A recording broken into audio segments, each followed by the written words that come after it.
반갑습니다. 저는 지금 현재 이제 싱큐베이션 3기 독서하는 사람들 팀에 지금 합류해서 하고 있고요. 굉장히 좋습니다. 그래서 4기 기다리시는 분들 꼭 참여하셨으면 좋겠고요. 제가 이제 드리고 싶은 주제는 당연한 것을 당연하게 여기지 않을 때라는 주제로 좀 말씀을 드리려고 하는데요. 이 주제에 대해서 좀 말씀을 드리려면 제 과거사에 대해서 좀 말씀을 간단하게 좀 드릴게요. 제가 이제 고등학교 이제 1학년 때까지 이제 공장지대에 있는 그 단칸방에서 살았거든요. 그래서 그때 이제 좀 더러운 얘기지만 그 천장에는 이렇게 쥐가 다니고 배설물도 항상 오염되어 있고 곰팡이도 여기저기 피어 있었고 벌레들도 되게 많이 살았던 거예요. 그래서 그러다가 물질적인 그런 환경의 어려움도 있었지만은 진짜 더 힘들었던 거는 사실 정신적인 그런 열악한 환경이었어요. 뭐냐면 저희 이제 부모님께서 이제 시골에서 태어나시기도 했지만 그 기본적인 교육 과정을 밟지를 못하셨어요. 그러다 보니까 뭔가 이 사람들과의 기본적인 소통을 하는 것이 굉장히 좀 어린아이 수준이셨거든요. 특히나 저희 어머니 같은 경우는 그 후천적인 어떤 외상을 또 입으셔가지고 또 지적 장애도 있으시고 또 일하시다 다치셔서 청각 장애까지 있으세요. 그러니까 거의 거짓말 안 하고 1년에 한 365일 중에 360일은 진짜 매일같이 싸우셨거든요. 그래서 뭐 소리 지르는 거는 뭐 기본이고 뭐 접시가 날아가거나 소주병이 깨지는 거는 뭐 아무것도 아니었습니다. 그러다가 경찰서가 많이 오기도 했고 또 심지어 어떤 이웃 주민은 저희 집안을 보고 귀신 들린 집이다 이렇게까지도 표현을 했어요. 근데 그 외동인 제가 그거에 대한 어떤 물질적인 열악함 또 정신적인 그 열악함을 견뎌내는 그 고통들이 너무나도 힘들었거든요. 그래서 제가 정확하게 고1 때까지는 그 나름대로의 중상위권의 성적을 유지는 했었는데 고등학교 2학년 2학기가 되면서 모든 걸 다 놨어요. 인간관계라든지 운동, 좋아하는 운동도 놨고 공부도 다 놨습니다. 그래서 삶도 포기하고 싶어서 이제 자살까지도 시도를 했었는데 또 그거는 용기가 없더라고요. 그래서 그렇게 살아왔는데 되게 신기한 건 뭐냐면은 제가 그 최악의 상황 속에서도 뭔가 약간의 안정감이라는 그 감정을 제가 되찾으면요. 제 안에 있던 그 뭐랄까 도전 의식이 막 올라와요. 그래서 그때 꾸준히 했던 게 글쓰기였거든요. 제가 독서를 하진 않았는데 이 복잡한 감정을 표출하는 그 방법이 글쓰기가 되게 좋았어요.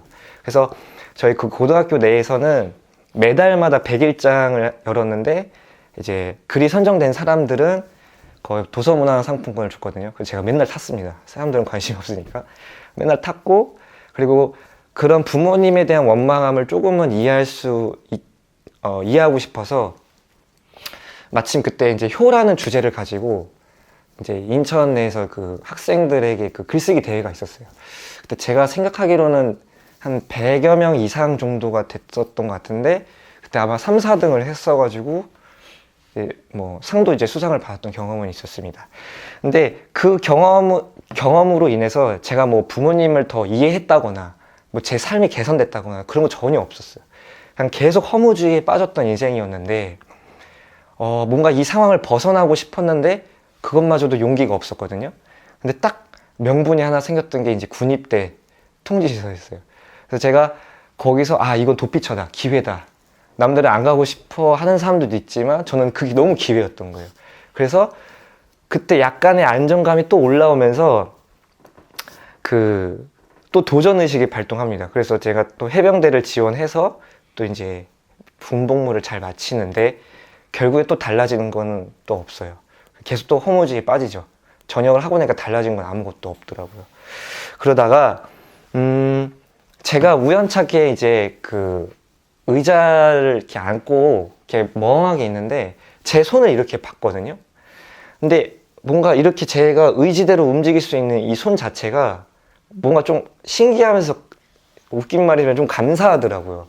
뭔가 당시 20몇 년을 살면서 그런 신체적인 어떤 결함도 없이 내 의지대로 이렇게 신체적으로 건강하다는 것만으로도 감사하다는 딱 생각이 들더라고요. 그러니까 이렇게 내가 건강하다는 것 자체가 당연한 것은 아닌데 이렇게 내가 살고 있구나. 그걸 딱 느끼면서 감사함이라는 감정이 조금 올라오기 시작합니다. 근데 이 감사함이라는 감정이 좀 극대화된 시기가 한 번 있었어요. 언젠가 새벽 1시경이었는데 이제 어머니께서 비명을 지르시더라고요. 그래서 뭔가 했더니 이제 눈 비비고 방으로 나가는데 제가 보는 어머니의 모습은 이제 딱 이런 모습이었어요. 이렇게 양쪽을 잡고 한쪽 다리로만 지탱하고 계셨어요. 그러니까 어머니가 하반신 마비가 오신 거예요, 갑자기. 움직이질 못하신다고 하더라고요. 그래서 응급차를 불러서 응급실에 실려가는 그 짧은 시간 동안에도 갑자기 하반신 두 쪽 다 마비가 오신 거예요. 그래서 지금까지도 이제 재활치료 받으시고 이제 입원해 계시는데 그게 벌써 한 6년 됐거든요. 근데 장기간 지금 입원 중이신데 제가 그때 이제 돈도 없고 이러니까 제 모든 상황을 다 내려놓고 한 4개월간을 어머니 24시간을 이제 맡아서 병간호를 했었어요. 근데 그때 어머니가 저한테 딱 그러시더라고요. 내가 소원이 하나 있는데 두 다리로 걸어서 집으로 걸어가고 싶다라고 말씀하시는 거예요. 저는 그게 그 말을 듣고 생각이 드는 게 사고 당시에 어머니가 몇 시간 전만 해도 직접 그 음료수를 사러 마트를 직접 가셨거든요. 근데 그 평범했던 그 일상이 몇 시간 뒤가 지나니까 되게 간절한 소망으로 바뀌신 거죠. 그때 제가 또 읽었던 책이 강창균, 유영만 저자의 그 버킷리스트라는 책을 봤는데 거기에도 도전 목록들이 많이 나와요. 근데 보면은 카페에서 커피 마시기, 공원 걷기, 그 다음에 너무 평범한 것들이에요. 너무 당연한 것들이고. 근데 알고 보면 그 사람들은 그것이 너무 간절하고 의미 있는 도전이었다라는 거를 좀 알 수가 있거든요. 그러니까 마치 저와 이제 이 모임이 끝나고 이제 집에 돌아가는 길에 제 발걸음을 걸어서 이제 집에 가겠지만 오늘 있을 이 당연한 일상마저도 누군가에게는 되게 간절한 버킷리스트라는 생각이 들더라고요. 그래서 이 당연함을 당연하게 받아들이지 않는다면은 조금이나마 그 감사함이라는 게 올라와서 그때는 뭔가 지금 당장이라도 의미 있는 일을 안 할 수가 없겠다라는 생각을 저는 하게 되었습니다. 그래서 되게 침울하네요. 죄송합니다. 완전 몰입했어요. 죄송합니다. 이제 그래서 의미 있는 일을 나름대로 이제 작고 큰 경험들을 했는데 저희가 이제 독서로 모였으니까 제가 이제 독서와 운동으로 좀 말씀을 드릴게요. 먼저 운동은 제가 짧게 말씀드리면 신체적인 건강함을 당연하게 생각하지 않으니까 뭔가 의미 있는 일을 해야겠다. 그래서 제가 작년 12월부터 시작을 해서 피트니스 대회를 목표로 해가지고 체중 감량을 17kg를 하게 돼요. 그러면서 제가 처음으로 저한테 복근이 있다는 걸 깨달았습니다. 그러면서 수상을 하게 되고 그런 모습들을 가까운 지인들이 보면서 너가 하는 말에 진짜 그냥 하는 말이 아니라 무게감이 실리고 진짜 네가 하는 그 노력들이 너무 멋있다라고 인정을 해주면서 자기네들도 되게 긍정적인 반응을 보이면서 변화해야겠다라는 얘기들을 해주더라고요. 거기서 오는 성취감이 되게 좋았습니다. 그래서 그때 이타주의라는 말이 많이 생각이 났고, 그 다음에 독서도 제가 이제 체인지 그라운드를 알게 된 지 한 3년이 됐지만 그때도 동기부여를 진짜 많이 받았어요. 유튜브를 정말 많이 봤고, 근데 당장에 제가 독서를 하지는 않았거든요. 아무래도 쌓여있던 오래된 나쁜 습관들이 한 번에 바뀌진 않더라고요. 근데 계속해서 의식적 노력은 했어요. 독서를 안 하더라도 유튜브 뼈 때리는 말을 항상 듣고, 그러면서 조금이라도 뭘 해보려고 블로그도 개설하고 독서도 하고 이러다니까 어느 순간 제가 그래도 한 달에는 3권은 꾸준히 읽고 있더라고요. 그러면서 안 되겠다. 이거를 나만 읽으면 안 되겠다. 이걸 좀 긍정적인 그런 의미 있는 일을 해야겠다라고 해서 제가 인천에 이제 사니까 독서 동아리가 되게 많더라고요. 그래서 많이 가봤는데 되게 아쉬웠던 거는 좀 사교적인 모임이 더 강한 거예요. 이게 좀 끝나고 그냥 술 먹으러 가고 대부분 그렇더라고요. 그래서 오히려 독서에 대해서 얘기를 하러 왔는데 술값이 더 나가는 경우가 많더라고요.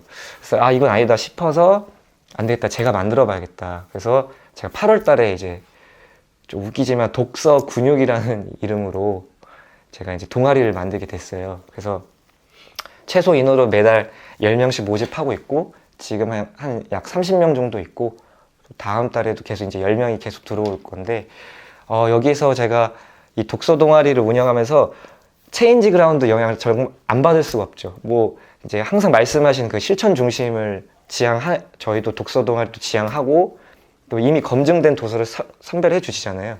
그래서 그것 도서도 제가 이제 손쉽게 뽑아와서 같이 이제 이 동아리 회원들과 같이 나누기도 하고요.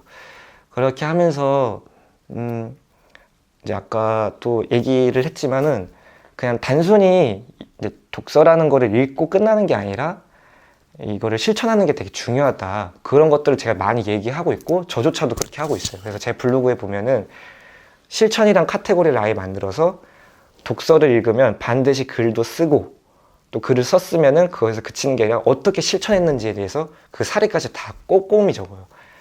그렇게 하니까 그렇게 한 지 얼마 되지도 않았음에도 불구하고 제가 조금의 좀 변화가 오는 걸 느끼더라고요. 그래서 그걸 제가 이제 결혼을 했는데 제 와이프가 그걸 옆에서 가장 많이 봤거든요. 그러니까 와이프가 이런 말을 해주더라고요. 내가 정말 해낼 것 같다. 뭔가 진짜 한번 뭔가 약간 성장하는 것 같다. 응원을 해주니까 내가 올바른 방향으로 잘 가고 있다라는 생각이 들더라고요. 그래서 마지막으로 이 당연한 것을 당연하게 생각하지 않을 때라는 생각을 가지고 독서를 하면 똑같거든요. 그러니까 책에서 예를 들어서 긍정적인 방법을 가지라 이런 말을 해요. 그러면은 어떻게 가지냐 했을 때 감사 일기를 써라 이런 말들을 만약 한다면은 되게 당연하고 뻔한 내용이라고 할 수도 있거든요. 근데 그 당연한 것을 당연하게 생각하지 않아 보는 거예요. 그리고 진짜 내 삶에 실천을 해보는 겁니다. 감사 일기를 써보는 거죠. 그럼 거기서 오는 그 감동과 그 감동으로 인한 나의 어떤 변화와 성장을 딱 느낄 수가 저는 있더라고요. 그래서 결국 저의 그 결과적인 변화와 성장을 본 또 주변 사람들은 또 하나의 어떤 긍정적인 또 계기를 또 맞기도 하더라고요. 그래서 앞으로 제가 지금 이렇게 살아 숨쉬는 것도 이 걷는 모든 것도 당연하게 생각하지 않고 감사하게 항상 생각을 하고 있고 갑자기 또 생각났는데 이것만 말하고 끝낼게요. 이것만 말하고 이렇게. 다른 거 얘기하셔도 네, 이런 생각이 또 들었어요. 이게 우리가 목표를 세우고 성장, 성공 막 많이들 얘기를 하지만 가장 중요한 것이 있다면은 이게 또 웃긴 말인데 자연이 우리에게 주는 그런 빛 그리고 비, 공기 이런 게 되게 중요하거든요. 이게 없으면 목표도 아무도 우리는 할 수가 없는데 가장 중요한 거를 우리는 되게 공짜로 받고 있다는 사실인 거죠. 그래서 만약이라도 조금이라도 힘든 사람들이 계시다면은 이미 내가 태어난 것 자체만으로도 가장 중요한 것을 받고 있는 사람이구나. 그러니까 가치가 있다라는 거죠. 그래서 그거를 생각을 가지시고 같이 이게 좀 서로가 긍정적인 동기부여를 줄 수 있고 또 의미적인 일을 해낼 수가 있었으면 좋겠다는 생각을 하고 있습니다. 네, 이상입니다.